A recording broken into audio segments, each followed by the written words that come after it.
The walls were closing in, $40,000 in student loans suffocating me. Instant ramen my only meal in a paper-thin apartment. The pandemic had crushed my barista job, leaving my bank account gasping at $12.37. I was treading water barely when the messages started. Random accounts, new ones every day slipping into my DMs. Start an OnlyFans. You'll get rich. Trust me. I thought they were bots, some creep's twisted prank. But they kept coming sharper like they saw through me. Start an OnlyFans. It'll change your life. Or end it. I don't know why they shook me so bad, maybe I was desperate, but when my landlord taped a third eviction notice to my door I caved. I wasn't stupid. OnlyFans meant bearing myself, but I'd be careful. I created Avery, a version of me who was fearless, seductive, nothing like quiet Joes who faded into shadows.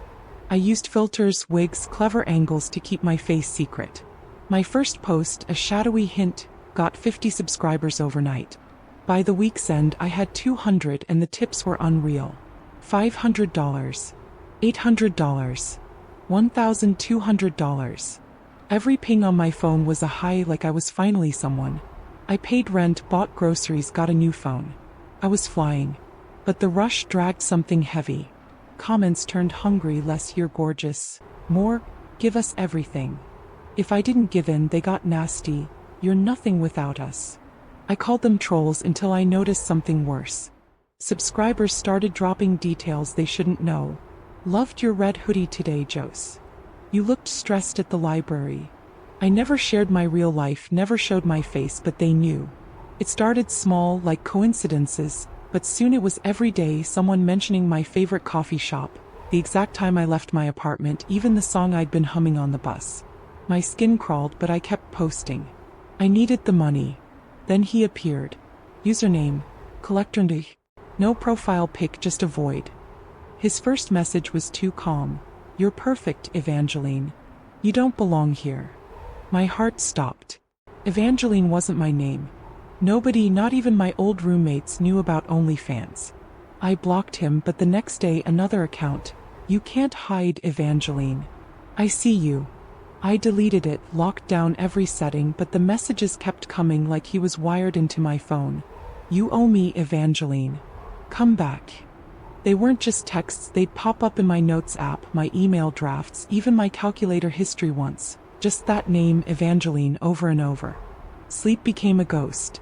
My phone buzzed all night, notifications from strangers who knew my routine, what I wore, where I ate. My apartment felt like a trap, like eyes were burning through the walls. I'd catch shadows in my peripheral vision, shapes that vanished when I turned. One night I woke to scratching at my window, fourth floor, no way up.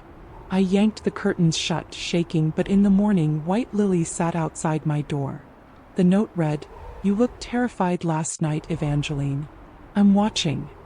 I tore it up, checked the locks, but the smell of those flowers lingered for days, like it was soaked into my skin. I didn't delete OnlyFans then. I should have, but the money was my lifeline and I thought I could gut it out. I started filming in a corner of my apartment, away from windows, using a cheap backdrop to hide anything personal. It didn't help. The comments got weirder, more specific. Why'd you move the lamp, Jose? That green wall's new. I hadn't shown my apartment, not once, but they saw it.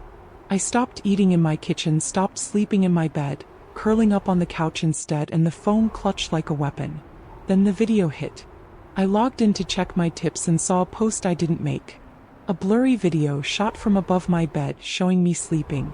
No wig, no filters, just Jose laid bare, my real face exposed. The caption, Evangeline unmasked. Mine. Comments exploded. We see you now. You're ours. My subscribers spiked to thousands overnight, but their profiles were blank. Names just numbers, all chanting, Come home, Evangeline.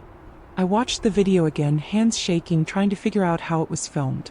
There was no camera in my room, no way anyone could have gotten in. But there I was, vulnerable, watched by thousands of eyes that weren't human. I deleted OnlyFans that day, hands trembling so bad I could barely tap the screen. I erased Avery, changed my email, my number, my locks.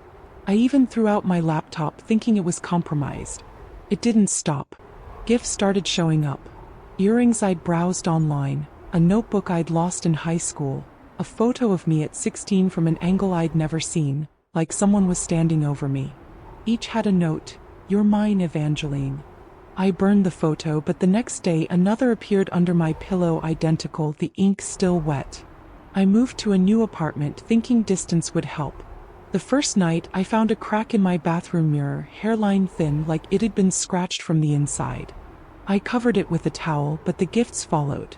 A bracelet I'd never seen, a torn page from a 60s fashion magazine, a key that didn't fit any lock I owned. My new phone, barely a week old, started glitching, apps opening on their own, photos I didn't take filling my gallery, all of the mirrors reflecting nothing but darkness. Then Collector Ndfye texted my new number, one I hadn't shared. "I have something you want, Evangeline. A video. Not yours. Hers. Do what I ask and I'll give it to you. Don't and everyone sees your face again." My stomach dropped. Another video? Hers. I didn't know what he meant, but the threat of my face being exposed again after that nightmare post was too much. He sent a photo next. A grainy still of a woman who looked like me, dressed in 60s clothes, her eyes wide with fear, standing in front of a mirror. The text, "She's why they watch you." First request. Find an old payphone, call the number I send, say her name 3 times. $500. I'll know if you don't. I couldn't breathe. That woman, her face so close to mine, and the idea that she was tied to this, to me, made my skin crawl. I didn't want to do it, but the video he promised it might explain who Evangeline was, why he was doing this. And if I didn't, he'd ruin me, splash my face across the internet for those faceless subscribers to devour. So I went. I found a payphone, rusted and half-dead, in a sketchy lot. The number connected to static, then a faint hum like someone breathing. I whispered, "Evangeline," 3 times, my voice breaking, and hung up. My phone buzzed. $500 in my account and a text. "Good. She heard you." The requests kept coming, each one weirder, each one tightening the knot in my chest. He texted, "Find a woman's scarf from the 60s in a thrift store, wear it for a day. $700. I'll know if it's not hers." I rummaged through musty shelves, found a silk scarf with faded flowers and wore it. It reeked of old perfume, and all day I felt watched, like the fabric was choking me. When I took it off, my neck had faint red marks like fingerprints. I tried to throw it out, but it was back in my closet the next morning, neatly folded. The payment came. She liked it, Evangeline. Another request. Take a Polaroid of yourself, leave it under a street light at midnight. $900. Don't look back when you walk away. I used a beat-up camera from a pawn shop, snapped the photo and left it where he said. Footsteps echoed behind me, too close, but I didn't look. The next morning, the Polaroid was outside my door, my face scratched out, replaced with hers, eyes hollow. I locked it in a drawer, but that night I heard scratching inside like nails on wood. The payment came. She's closer now, Evangeline. He asked me to record a voice memo, just me reading a poem he sent, something about mirrors and lost names, and upload it to a dead website. $1,000. I did it, my voice shaking as I read the words, feeling like they weren't mine. The site was gone the next day, but my phone started playing the memo at random. Even when powered off, her voice mixing with mine, saying, Evangeline, at the end. The money hit. She's speaking through you, Evangeline. The last request was the worst. Stand in front of a mirror, hold a candle, stare at your reflection for 10 minutes. $1,200. Don't blink too much. I did it, hands shaking as the flame danced. My reflection started to shift, my eyes turning older, emptier. She smiled, a woman who wasn't me, her lips moving silently, forming my name, Jocelyn. I dropped the candle and the room went dark, but her face stayed, glowing in the glass. The money hit. She sees you, Evangeline. Every request made her stronger. I started seeing her everywhere. In mirrors, windows, my phone screen, even a spoon. A woman who looked like me but wasn't. Her eyes were wrong, too old, too empty, like she'd seen something awful.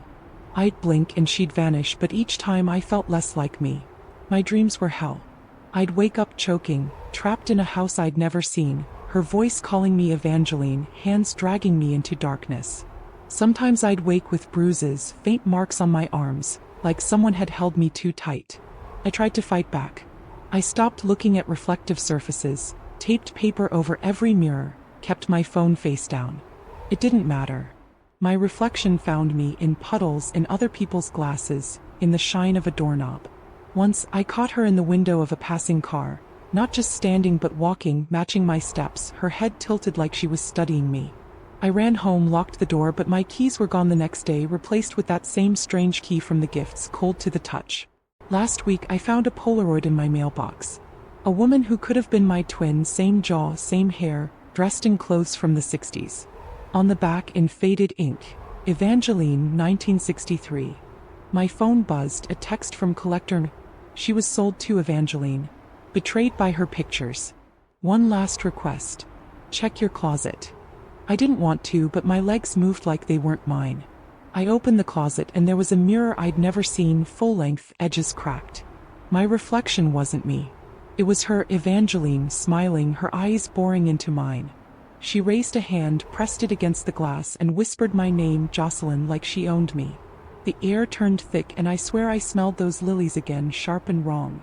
I stumbled back, but the mirror kept showing her, even when I turned away. I smashed it, broke it into 100 pieces, but every shard still showed her face. My phone buzzed, a video from an unknown number. It was me, smashing the mirror, but from an angle inside the closet, like someone was right behind me. The text, "You're hers now, Evangeline." He never sent the video he promised, the one of her. I don't know who Collector_J is or why he's doing this. I don't know why my eyes are starting to look like hers, why my hands shake when I catch my reflection. I found out Evangeline was real. A woman from the 60s who vanished after posing for private photos. Her life chewed up by men who thought they owned her. The requests, the money, they were traps, tying me to her like I'm reliving her betrayal through OnlyFans. I've moved again, but the gifts keep coming, the mirrors keep cracking, and last night I found that scarf draped over my chair, the red marks back on my neck. I'm posting this from a library computer because my phone's not safe, my apartment's not safe, I'm not safe.